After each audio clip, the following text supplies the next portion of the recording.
y eso genera muchísima inversión, y en la cascada es inversión, oportunidades de empleo y prosperidad generalizada. El sistema regulatorio que lo asfixia a uno con permisos, con licencias, con trámites, desestimula la innovación.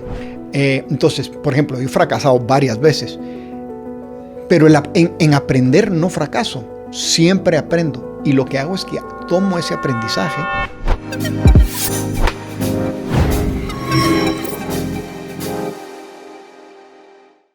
Bienvenidos a un nuevo episodio de Voces con Tendencia. Este es un espacio creado gracias a Think Markets. Y esto es para conocer historias de personalidades destacadas en el mundo financiero y del trading. Mi nombre es Evelyn Sagastume y hoy tengo el honor de conversar con Gabriel Delgado. Gabriel es un empresario guatemalteco con una trayectoria destacada en emprendimiento tecnológico y zonas económicas, y cofundador y director de desarrollo de Honduras Próspera. Así que pónganse cómodos porque no se pueden perder esta conversación. Bienvenido, Gabriel, a nuestro podcast Voces con Tendencia. Muchas gracias. Es un honor tenerlo por acá. Queremos conocer un poquito de su historia, conocer su trayectoria profesional, cuáles son sus motivaciones, ¿verdad? Es una conversación que vamos a tener hoy básicamente para conocerlo. Así bueno, que a las órdenes, un gusto. Me gustaría conocer un poquito sobre sus inicios. Cuéntenos un poquito quién es Gabriel, en sus palabras. Bueno, diría que Gabriel es una persona muy curiosa y muy propensa a seguir sus curiosidades, a meterse a estos rabbit holes, como se dice en inglés, lo cual me llevó a emprender saliendo de la universidad. Ya dentro de la universidad estaba emprendiendo un poco, pero me llevó a esa curiosidad a aprender de muchas cosas, muchos diferentes lados en términos de negocios, en términos de deporte, en varias áreas que al final creo que han ido forjando un poco mi carácter y la persona que hoy soy, y que me han permitido tener, digamos, dentro de mi plan de vida cierta cantidad de éxito y satisfacción personal. O sea que soy un emprendedor, soy deportista, soy padre de familia, soy un chapín preocupado por su país, que quiere que sea mejor. Muy bien. Y todo eso surge de esa curiosidad inicial, diría yo. Excelente. En la introducción hablamos un poquito de Honduras Próspera. Sí. ¿Qué es Honduras Próspera? ¿Nos puede conversar un poquito? Sí. A ver, digamos que hay dos maneras de ver Próspera. Y en realidad está la versión hondureña, que es el proyecto que hoy funciona, pero la iniciativa es global, y de hecho nuestra iniciativa se llama Próspera Global porque estamos buscando impulsarla en múltiples países alrededor del mundo. Pero Próspera es la manera de lograr un sistema que realmente funcione y genere prosperidad generalizada para todos sus usuarios dentro de un país, y que a la vez sea el ejemplo de lo que puede pasar en todo el resto del país. Y para ser más específico, es una jurisdicción, un lugar físico a escala de ciudad, en donde la regulación base que utilizan los emprendedores, los que ahí viven, las empresas, etcétera, es más similar a lo que ha sido exitoso en todo el mundo que al sistema regulatorio del país anfitrión. Okay. Y uno puede pensar en esto como funcionaba en la China, donde en la China uno tenía el sistema comunista, que no era muy bueno para la generación de negocios y por lo tanto generación de oportunidades de trabajo y por lo tanto prosperidad. Y entonces se crean estas ciudades, estas jurisdicciones a escala de ciudad, que tienen un sistema que se parece mucho más a Estados Unidos, okay, al sistema de ley común americana, que a la misma China comunista. Y eso genera muchísima inversión, y en la cascada es inversión, oportunidades de empleo y prosperidad generalizada. Entonces, lo que necesitamos en Guatemala, lo que necesita Honduras, lo que necesitan muchos países del mundo, es cómo atraemos inversión masiva que detone una cantidad de oportunidades de empleos para los guatemaltecos, Claro. los hondureños, masivos. Y solo un dato interesante. Sí. El Banco Mundial apunta que por cada empleo formal de calidad hay que invertir aproximadamente $30,000 por cada empleo. Entonces, si uno hace la suma, si uno hace la división de cuántos empleos necesita de buena cantidad del país y lo multiplica por $30,000, esa es la cantidad de inversión que nosotros necesitamos como país. Eso es en el caso de Guatemala. Hoy por hoy estaremos recibiendo 10% de esa cantidad y por eso es que seguimos mal. Es un dato súper relevante. Súper relevante y devastador. ¿Y por qué Honduras? ¿Cómo nace la idea de Sí, iniciar porque en Honduras es la pregunta que todos los chapines siempre me hacen y me dicen, ¿por qué Honduras y no Guate? Bueno, primero, Honduras tomó la iniciativa de crear el marco jurídico para que esto pudiera suceder. Digamos que para que este tipo de jurisdicciones se creen. Voy a dar un par de ejemplos. Digamos, está Hong Kong, que es bastante conocida. Hay otras ciudades en el litoral chino, Shenzhen, Shanghái, pero también hay en el Medio Oriente, está Dubái. Dubái está dentro de los Emiratos Árabes Unidos, pero Dubái funciona también con el mismo sistema muy similar a las del litoral chino. Okay. Entonces, para que eso suceda, los países tienen que adoptar un marco jurídico que lo permita. La mayoría de países tienen un sistema unitario legislativo entre su país. Quiere decir que la ley tiene que ser igual para todos, no importa lo que pase. Pero hay excepciones, las zonas francas son excepciones, hay otro tipo de excepciones. Entonces, lo que hay que modificar un poco el sistema regulatorio del país para que permita un país, muchos sistemas. Y estas zonas se hacen en alianza pública-privada con el Estado. Entonces, la verdad que se puede hacer, hay que tener voluntad política. Guatemala, cuando yo se lo presenté a Guatemala, en época de Otto Pérez Molina, al principio hubo interés, pero rápidamente se desvaneció. Y la estrategia fue, hagámoslo en Honduras, hagamos el proyecto de Honduras exitoso, y va a ser tan exitoso que va a generar un cambio en los otros países, porque la competencia es implacable. La competencia no deja que un competidor que no está funcionando bien sobreviva. Entonces, eso es un poco el plan. A Guatemala va a venir, tal vez va a tardar un poco más. Justo eso le iba a preguntar, ¿cuánto cree que se pueda tardar para replicar un proyecto así? Bueno, digamos que, estos proyectos para empezar son multidécada. En Honduras yo llevo trabajando en que el proyecto funcionara desde el 2010. Fue hasta el 2017, a través de un montón de temas políticos que se dieron. 7 años que nos aprobaron. Fue hasta el 2021 que lo pudimos lanzar públicamente cuando estaba terminando COVID. Y ahorita llevamos casi 4 años de estar operando. Ya llegamos a los 4 años de estar operando. Y estamos todavía en la parte inicial, porque estos proyectos se crean en espacios donde no hay nada, básicamente en fincas, en áreas verdes que no tienen nada. Hay que construir toda la infraestructura, hay que construir el marco jurídico subyacente y después hay que atraer a las personas y a las empresas para que lleguen voluntariamente.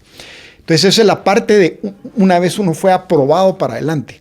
Pero digamos, para llegar a la parte de aprobación de un sistema como este, también puede ser muy tardado. Aunque yo creo que es tardado y continuará siendo tardado, pero viene cada vez siendo más rápido, porque empieza a quedar en evidencia que estas zonas son la mejor manera de reformar un país. Claro. La mejor manera de reformar un país, porque reformar es súper difícil. Digamos, en la guerra política, la guerra política es una guerra de suma cero. El que esté en el poder, los demás no están en el poder. En la empresa no. En una empresa yo puedo fabricar carros, usted puede fabricar carros, los dos vendemos carros y podemos hacer que el mercado sea más grande, etcétera. Pero en política es un juego de suma cero, en la economía no. Entonces a Guatemala vendrá, pero se va a tardar. Lo ideal, yo como Chapín, yo quisiera que estuviéramos aquí haciéndolo, pero no hemos podido. Pero vamos a poder. Todavía va a tomar un tiempo. Todavía va a tomar un tiempo.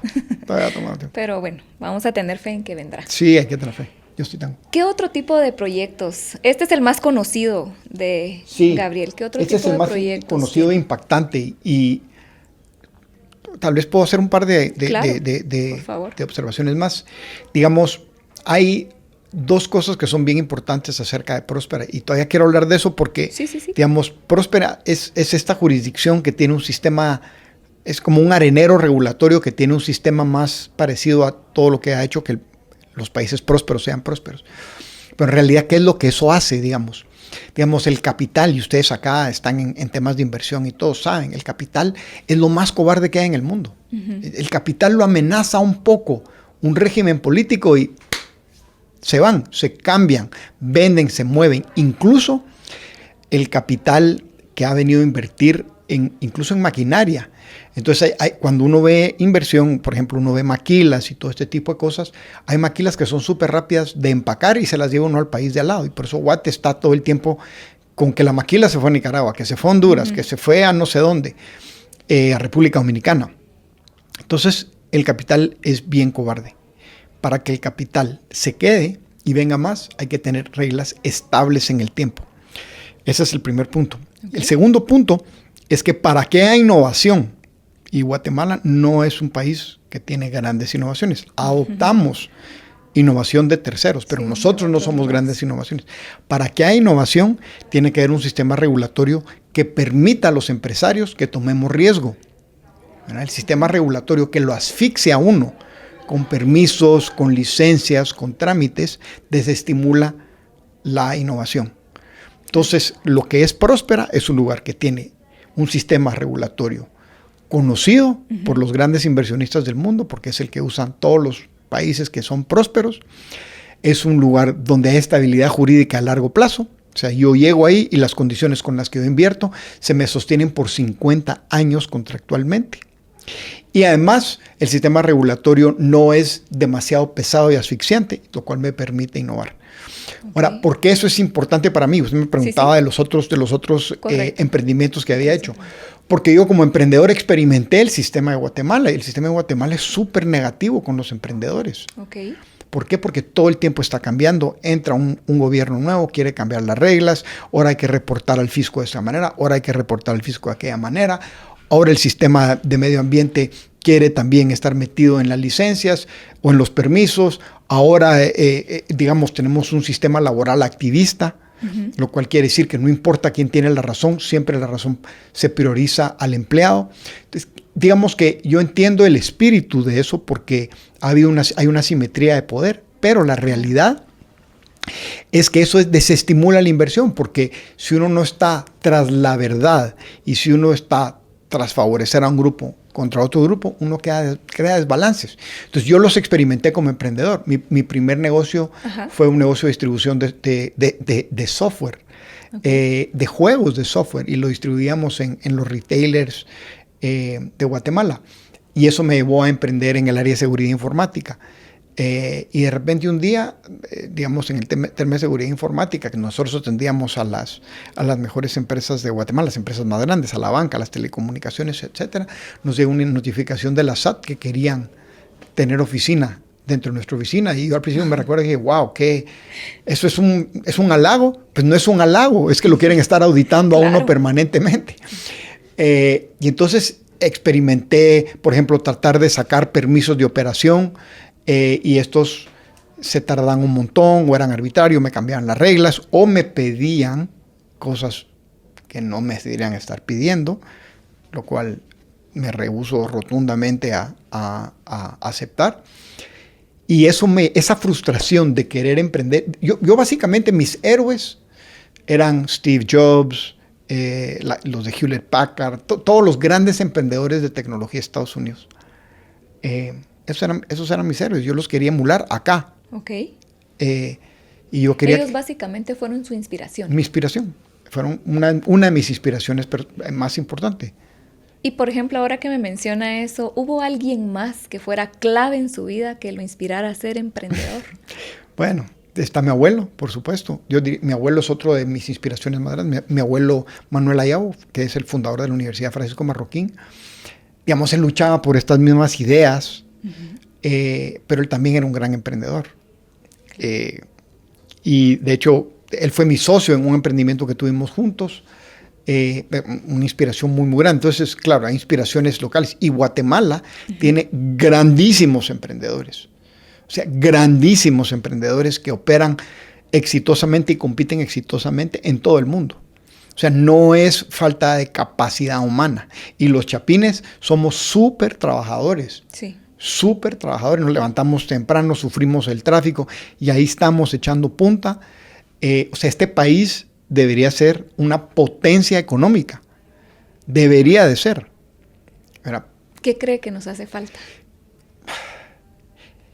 Yo digamos que es interesante porque esa es una pregunta que un montón de años de estármela haciendo. Uh-huh. Digamos que así como uno es apasionado del Barça o del Real Madrid, uh-huh, o los rojos, los cremas y todo ese tipo de cosas, la política la tomamos de la misma manera. Digamos que adoptamos a un equipo, uh-huh, y eso no nos permite ser objetivos. Digamos, entiendo, si el Real pierde la liga, no es porque el Real metió la pata o hizo mal las cosas. Los otros siempre tienen la culpa. Y en la política eso sucede. Entonces no somos, como chapines, lo que queríamos buscar es ser objetivos con los candidatos que vamos a escoger o con el sistema que tenemos. Mi premisa es que no son los candidatos. Mi premisa es que es el sistema. El sistema nuestro está roto, roto, ultra roto, y vamos a seguir escogiendo a quien querramos escoger y la cosa va a seguir no funcionando. Por eso hicimos Próspera, porque al final, digamos, hay sistemas que a uno le permiten tal vez sobrevivir, como está sobreviviendo ahorita Guate, pero no le permiten a uno florecer, la palabra favorita, digamos, de los de ahorita, pero realmente no nos permiten ser lo que podríamos ser. Y en Guatemala está el talento. Están los emprendedores que son bárbaros en cualquier país del mundo. Están dándole y poniendo súper en alto el nombre de Guate. Son atacados literalmente los emprendedores en este país. Ser emprendedor en este país es difícil, por eso mismo. ¿Qué nos diría que es lo más retador de ser emprendedor? Bueno, hay dos grandes áreas. Pues de todo lo que ya platicamos, porque ya hablamos de que... Digamos que ser emprendedor tiene dos grandes áreas. Está la parte interna al negocio en sí y al mercado, que uno como emprendedor está tratando de influir para lograr que su empresa salga adelante. Y está la parte externa, el entorno regulatorio cambiante, etc. Eso es un reto que uno como emprendedor tiene muy poca influencia, a menos de que uno sea muy grande. Uh-huh. Digamos, cómo son las leyes, qué leyes están aprobando, etc. Yo como emprendedor, si yo tengo que estar lidiando con el riesgo asociado a mi negocio, mi riesgo intrínseco. Uh-huh. Mis productos los van a comprar. ¿Quién es mi mercado de verdad? ¿Qué valor estoy agregando de verdad? Porque uno a veces cree que está agregando valor acá, pero en realidad no es por eso que a uno lo están comprando. Uh-huh. Uno tiene que liderar un equipo, uno tiene que conseguir capital. A veces cuando uno está arrancando no llega a fin de mes y no tiene ni con qué pagar la planilla. Y ahí me pasó varias veces que yo le pagaba a todos y no me pagaba a mí. Okay. Entonces, digamos, como emprendedor es una cosa bien interesante. Uno primero le paga a sus proveedores, a los bancos, al gobierno, a sus empleados, y si sobra algo se lo lleva el emprendedor. Y por eso 5 o 10 de cada empleo fallan. Sin embargo, los emprendedores son mal vistos, o los empresarios son mal vistos, porque ahí está toda esta narrativa, porque en la política hay que tener un enemigo. Entiendo. ¿Verdad? En el fútbol hay que tener un enemigo. Al final, en el fútbol, yo soy del Barça, el otro es del Real Madrid, es mi enemigo. No es así, pero los enemigos generan pasión. Y mi tesis es que el empresario no hay nadie que contribuya más al bienestar del país que un empresario, porque está tomando riesgo con su dinero y el de otros para lograr un producto o un servicio que los clientes solo compran voluntariamente, nadie los puede forzar. Entonces, ser emprendedor es súper difícil. Guatemala tiene un entorno de muchísima oportunidad de negocios. Incluso salió un ranking el otro día que me llamó la atención, donde el crecimiento económico de Latinoamérica, primero Argentina, uh-huh, y segundo Guatemala. Y eso yo lo digo, a pesar de los gobiernos que tenemos, porque yo no defiendo y no defiendo a los pasados tampoco, me parecen nefastos. Pero a pesar de los gobiernos, seguimos moviéndonos para adelante, sí, como país. Que tenemos muchas cosas tenemos muchas bendiciones, sí. Como país, sí, pero también tenemos muchas ventajas. Exacto. Entonces, pues yo creo que tal vez una cosa que eso demuestra, digamos, estábamos hablando de que inspiremos a otros, etcétera, uh-huh, y cómo me inspiro yo. Digamos que el gobierno, el entorno, uno puede agarrar eso de excusa para no hacer nada. Y y decir, no, muy difícil, muy complicado. Hay un montón de chapines que de todas maneras nos levantamos en la mañana y salimos a hacer que las cosas pasen. Sí. Y eso es lo que hay que hacer. O sea, es súper difícil.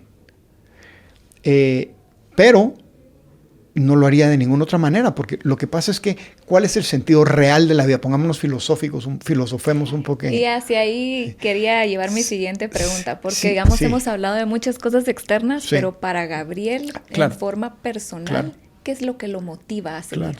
Entonces, para mí es bien importante tener cuál es el sentido de mi vida y qué le puedo enseñar yo a mis hijos, potencialmente, qué es el sentido de la vida en general. Para mí, el sentido de la vida radica en encontrar un problema, un obstáculo, una idea y empujar durísimo para que se logre. Digamos, si uno hace una comparación, ¿cuándo tengo un mejor día? ¿Cuando pasé echado viendo tele todo el día?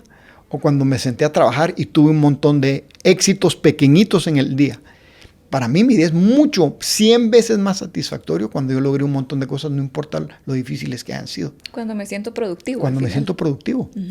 Entonces, la enseñanza grande ahí es que es a través de la adversidad que encontramos significado. Claro. ¿Verdad? Entonces, yo quiero que hayan más emprendedores. Si uno tiene una idea, es súper difícil, pero hay que intentarlo. Y uno puede fracasar en lograr la idea, pero en lo que uno no fracasa es en aprender. Para que la próxima idea que uno quiera lanzar tenga éxito, porque ahora ya tengo más experiencias y fracasos montones. Entonces, es súper importante, digamos, desafiar la realidad que uno tiene para uno ir a crear la realidad que uno quiere para uno mismo. No sé si eso tiene sentido. Sí. Y hablando un poquito como de... A mí no me gusta utilizar mucho la palabra fracaso, pero digamos, esos desaciertos, ¿alguno en particular que se recuerde que le haya dejado un aprendizaje muy grande que nos pudiera compartir? Bueno, a mí sí me gusta usar la palabra fracaso. Ajá. ¿Y por qué? Porque no me gusta darme paja. Pero no sé, no se puede decir eso, No, pero está bien. digamos, pero también por eso es que me gusta partir los esfuerzos en múltiples fases, digamos, en la parte del objetivo principal, de lograr cierta cantidad de ventas o lograr crear una empresa de cierto tipo o vender un producto, pude haber fracasado en ese objetivo. Eso no quiere decir que fracasé como persona en buscar en el emprendimiento. Digamos que lo que no me gusta es suavizar la palabra, es que tengo que ser realista en torno a las consecuencias que voy a vivir acerca de las decisiones que tomo. Entonces, por ejemplo, yo he fracasado varias veces, pero en aprender no fracaso, siempre aprendo. Y lo que hago es que tomo ese aprendizaje y lo aplico al nuevo emprendimiento que estoy haciendo. Y me ha pasado que me he sentado con inversionistas que estoy llamando a mi producto y le digo, mira, yo además he fracasado. Y, qué bueno, porque si me decías que todo era éxito, o no te creía, o has estado muy poco tiempo en el mercado, porque todos fracasamos, entre comillas, en lograr el objetivo tal vez de la empresa, porque subestimamos, no sé, lo que puede hacer el producto, etc. Pero yo sí creo que es importante utilizar la palabra fracaso. Utilizar la palabra fracaso porque, digamos que hoy por hoy no nos gusta decir que alguien en primer lugar, segundo lugar, tercer lugar. Yo sí creo en la meritocracia. ¿Verdad? Y entonces... digamos, si yo quiero ser número 1, o sea, el número 2 corre más duro porque hay un número 1, ¿verdad? Si no, todos correríamos, no importa, pues aquí está tu medalla de participación y qué buena onda. No, hay alguien que va a quedar en primer lugar y ese queda en primer lugar si no se lo regalaron por su propio esfuerzo. Y eso es maravilloso, porque además jala a toda la población hacia arriba, porque todos se ven inspirados por ese, digamos, uno está trabajando en esta oficina que está preciosa. Y son las 5 de la tarde y me voy a ir, volteo a ver y todavía está Juan echando punta. ¡A la madre! Le da penita levantarse. No va a quedar otro rato echando punta porque... Entonces me inspira Juan a que yo siga echando punta. Eso es súper valioso. Es verdad. Es verdad. Entonces, digamos, el mayor fracaso entonces de Gabriel, ¿cuál fue? ¿Y qué le dejó ese fracaso? Bueno, digamos que Próspera tuvo 3 fracasos antes de lograr Próspera. 3 fracasos. El primer fracaso fue un fracaso donde teníamos básicamente todo alineado y tuvimos un revés en las cortes. El segundo fracaso, entonces eso fue muy deprimente porque estábamos muy cerca de lograrlo. Después tuve otro fracaso donde fracasé escogiendo a mis socios, escogí mal a mis socios. Entonces, pero digamos que la persistencia es un valor, digamos, la persistencia y la autoridad interna. Esa voz que me dice, ok, tal vez te equivocaste en esto y esto, pero en general estás bien, seguí adelante. Hay que escuchar esa voz, porque muchas veces, digamos, ¿cuáles son las voces que están en el entorno? Vos es una mulada, no hagas eso, vas a ir a perder todo tu pisto, no sé qué. Pero si la voz interna de uno le dice que hay que seguir adelante, yo creo en seguir adelante. Digamos, ese fue un fracaso.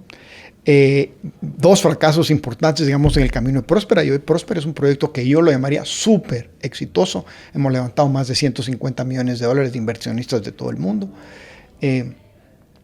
Luego he tenido otros fracasos más pequeños, digamos que no sé si ustedes han visto que hay pantallas en todos lados ahora que anuncian productos y los menús. Bueno, estuve en ese negocio 5 años demasiado temprano y lo que aprendí es que el timing del mercado también es importante medirlo. Ya teníamos la tecnología, era un mercado demasiado nuevo y había que crear el mercado y no tuvimos el capital necesario. Yo diría que si yo he emprendido unos 15 o 16 proyectos, fácil he fracasado en la mitad o 60%. Y está bien, perdí un montón de plata. Pero una cosa muchos importante. Aprendizajes. Un montón de aprendizaje y nadie me puede decir que no dejé la camiseta en la cancha, pues mis inversionistas, porque así hasta morir, hasta que ya no se podía. Y entonces eso le da también credibilidad a uno. Pero fracaso. Y en deportes he tenido un montón de fracasos también. O sea, es parte de la vida. Es parte de, o sea, si fracaso es no logré mi objetivo, he tenido un montón. Y si fracaso es no logré mi objetivo, más aprendí un montón, definitivamente he fracasado un montón. Y antes de pasar a los aciertos, quisiera preguntar para todos aquellos que quieren emprender, ¿cuáles son esas características que deberían de tener los socios si los va a escoger? Bueno, a ver, la más importante relación, la decisión más importante que uno puede tomar en su vida es con quién se casa. Uh-huh. Y la segunda decisión más importante que uno puede tomar es quién son sus socios. Y es por las mismas razones. ¿Cuáles son esas Digamos, razones? Las razones es que si uno tiene una buena pareja, uh-huh, el apoyo que uno va a tener en su vida y la adversidad que uno va a poder enfrentar en su vida va a ser gigante. Entonces, digamos, tomarse a la ligera quién va a escoger una pareja es una tontería. Lo mismo con los socios. Un buen socio lo va a motivar a uno a llegar muchísimo más lejos de lo que uno podría llegar con un socio negativo que le está quitando energía, que solo está como pasajero en un barco y no rema. Digamos, hay gente que está jalando la carreta y hay gente que está agarrada a la carreta frenándola. Sí. Y uno no quiere escoger ese tipo de socio. Los mejores amigos no siempre son los mejores socios.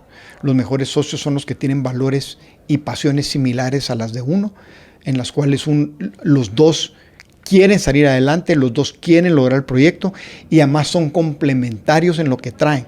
Porque a veces hay dos personas muy buenas, pero si los dos quieren ser el gerente, solo puede haber un gerente. Claro. Entonces, es muy importante entender que una mala sociedad destruye un proyecto. Destruye un proyecto. Uno puede tener todo bien y tener una mala sociedad, destruye un proyecto, así como una mala pareja destruye la familia. ¿Verdad? ¿Cuáles son esos valores importantes? Que hay que tener para... Que hay que tomar en cuenta. Digamos, yo diría que trabajo duro es fundamental. Hay que ser un poco necio o persistente. Necio o persistente. Perseverante. Perseverante, esa es la palabra, así es. Yo diría que soy bastante necio. Que está bien. Necio, persistente. Porque pero no de mala manera. Es en una connotación positiva. Sí, es como que yo tengo que hacer esto, entonces voy a probar por acá, y voy a probar por acá, voy a probar por acá, voy a probar por acá, porque es lo que me mueve.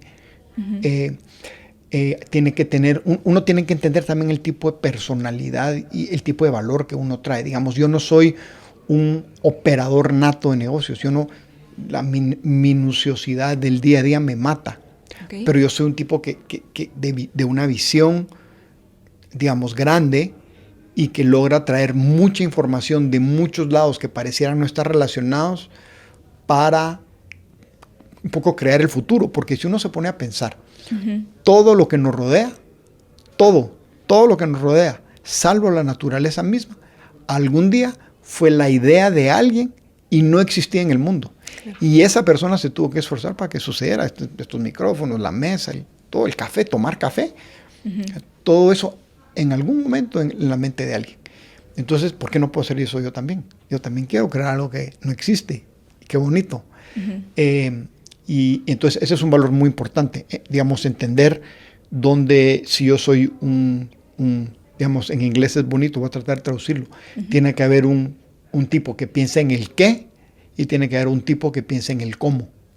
Okay. O sea, ¿querés hacer un carro? Buenísimo. ¿Cómo lo vamos a hacer? ¿Verdad? ¿Querés hacer un carro eléctrico? Buenísimo. ¿Cómo vamos a hacer el carro eléctrico? ¿Cómo lo hacemos realidad? Entonces, entender esa compenetración con eso es súper importante. Y después, los valores éticos, fundamental, que sean compatibles. Eso diría que es mi fórmula. Súper. ¿El mayor acierto en esta trayectoria profesional? Próspera, sin duda, porque digamos que hay otros negocios que han sido exitosos, por suerte, y que ese éxito significa que las personas que utilizan los servicios obtienen valor y los socios obtienen valor. Pero Próspera es una plataforma, al final, Próspera es una plataforma para emprendedores. Y entonces, si yo soy un emprendedor, yo opero en Guatemala, yo opero sobre la plataforma de emprendimiento del país de Guatemala, que es el sistema legal. Esa es una plataforma de emprendimiento. Claro.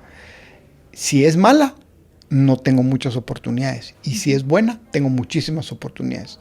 Un emprendedor que usa la plataforma de Guatemala versus un emprendedor que usa la plataforma de Estados Unidos para la misma cosa y obteniendo el mismo nivel de éxito es 100 veces más grande en Estados Unidos, que es una mejor plataforma. Entonces, crear una plataforma para Próspera, la satisfacción gigante que ahí me trae es que es una plataforma para emprendedores, para creadores, para constructores, sin igual en el mundo. Sin igual en el mundo, o sea, de verdad, no hay algo igual en el mundo y está la vecindad. No hay algo que se compare. No hay nada que se compare en el mundo, y es mucho decir, pero lo digo con por supuesto, sí, con toda certeza. Ese es mi acierto más grande, diría yo. Excelente. Gabriel, si tuviera que hacer algo diferente, ¿cambiaría algo en toda su trayectoria? Sí. A ver, no cambiaría nada de lo que me ha pasado en mi vida porque me permite ser quien soy hoy. La verdad que me gusta mucho quien soy.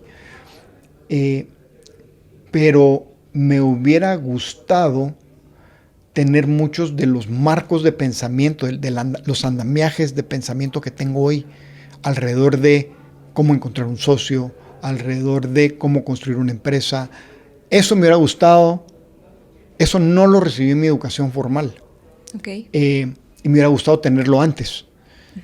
Definitivamente, digamos que yo lastimosamente me divorcié, pero me hubiera gustado saber esto a la hora de escoger pareja también, porque digamos que mi exmujer es una gran mujer, pero no éramos compatibles, y traer esos marcos de pensamiento a mi vida personal también son importantes. Cómo educar bien a mis hijos, digamos, para que ellos, lo que yo hice en 40 años, digamos, de los 0 a los 40, ellos lo puedan hacer a los 25, ya puedan tener todos estos marcos de pensamiento. Tal vez eso diría que es las cosas que me gustaría pensar, que si hubiera tenido eso, hubiera sido más rápido mi desarrollo. Si pudiéramos devolver el tiempo atrás, cambiaríamos nada más eso.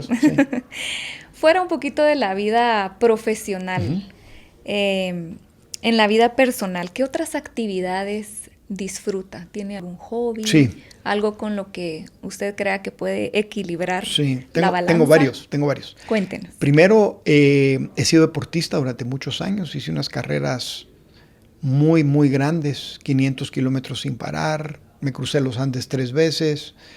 Después hice ultramaratones, siempre con otros amigos guatemaltecos. Teníamos un equipo que se llamaba Hombres de Maíz. Entonces el deporte ha sido súper importante en mi vida. Hoy por hoy sigo haciendo deporte prácticamente todos los días, bicicleta, correr, pesas. Ya ahora, porque además estoy muy interesado en la longevidad, en cómo maximizar la calidad de mi vida en el tiempo y por qué no vivir lo más posible. También me gustan ciertos juegos de computadora. Es una manera en que me distraigo bastante. Digamos, jugar un par de juegos de computadora, en la computadora, no tanto en el teléfono. Me parece un pasatiempo, me gusta un montón. Leer, he sido un apasionado a la lectura toda la vida. No leo tanto libros de negocio, escucho más podcasts de negocio cuando estoy manejando, eso sí, escucho mucho, principalmente por la parte inspiracional y porque creo mucho, uno de los marcos de pensamiento que tengo es que uno es el promedio de las 5 personas con las que más se junta. Sí. Entonces, si uno tiene un grupo de personas que son extraordinariamente exitosas en algo, en negocios, uno va a subir su nivel de negocio. Si uno se junta con personas que son altamente exitosos en deporte, uno va a subir su nivel deportivo. Y entonces, digamos, eso es una de las cosas, tal vez, que me gusta la lectura y de oír podcast. Y soy un aficionado a la lectura desde que era muy, muy chiquito. Yo creo que es un hábito importantísimo a lograr, aunque uno lea despacio. Porque, digamos, para ser exitoso, todo el conocimiento existe. Para ser exitoso, no hay barreras que uno pueda decir que son obstáculo absoluto. Siempre hay maneras de uno lograr lo que uno quiere. Simplemente requiere más o menos sacrificio. ¿Verdad? Hablando de esas 5 personas, ¿quiénes son esas 5 personas que influyen en hoy mi vida? Por hoy? Bueno, en mi caso son más de 5, digamos, pero algunos locales. Digamos, una cosa bien interesante de mi carrera es que yo entré a una organización en Guatemala que se llamaba la Organización de Emprendedores, Entrepreneurs Organization, y me encontré ahí con 70 chapines de un nivel de emprendimiento y un nivel de empuje, o sea, gente que eran fuerzas de la naturaleza, y me inspiró muchísimo y subí mi nivel para sentirme que realmente pertenecía en ese grupo de gente. Y luego cuando estuve en Próspera, cuando empezamos Próspera, que lo empecé con un grupo de americanos, el nivel intelectual, la capacidad de trabajo, la complejidad de pensamiento alrededor de cómo atacar el problema, yo le juro, yo pensaba, wow, si no me pongo las pilas, mejor me voy, porque este nivel es muchísimo más alto del que estoy acostumbrado. Claro. Luego en círculos académicos, digamos por la universidad, que soy fiduciario de la Marroquín, también hay una profundidad académica muy grande, y entonces, digamos que yo creo que en todas las áreas, si uno busca la excelencia, uno busca juntarse con gente que represente esa excelencia. Okay. Y también, yo también me junto con mis cuates que no están interesados en esto y que es un mate de risa. Y hay mucha banalidad que también es importante como para liberar presión. Para desconectarse un Para ratito. Desconectarse es fundamental, sí. Muchísimas gracias, Gabriel. Ya para ir finalizando, ¿cómo se ve en el futuro? Bueno, digamos, es una buena pregunta. ¿O cómo le gustaría ser recordado en el futuro? Creo que es un poco... Sí. Eso es dos preguntas. A ver, yo creo que cómo me gustaría ser recordado... Primero, en orden de importancia, como un gran padre, como una persona que le importó tanto su entorno, de donde vivía, que fue a crear una plataforma como lo es Próspera. Porque si bien es cierto, para nosotros va a ser beneficioso, es mucho más beneficioso para los usuarios y como ejemplo en el mundo lo que se puede lograr. O sea, y básicamente ser una persona que agregó valor en el mundo, que actuó siempre en pro del bien, y solamente diría yo, alguien que trató de maximizar sus posibilidades en el mundo. Eso diría yo que es una manera que me gustaría que me recordaran. Muchas gracias, Gabriel. La verdad es que ha sido una conversación muy interesante, muy inspiradora para quienes nos ven y nos escuchan. Hemos aprendido muchísimo el día de hoy. Ha sido de verdad un honor tenerlo por acá en Voces con Tendencia. ¿Algún mensaje final que quisiera dejarle a las personas que están emprendiendo o buscando su propósito en la vida? Sí, me gustaría dejar un mensaje.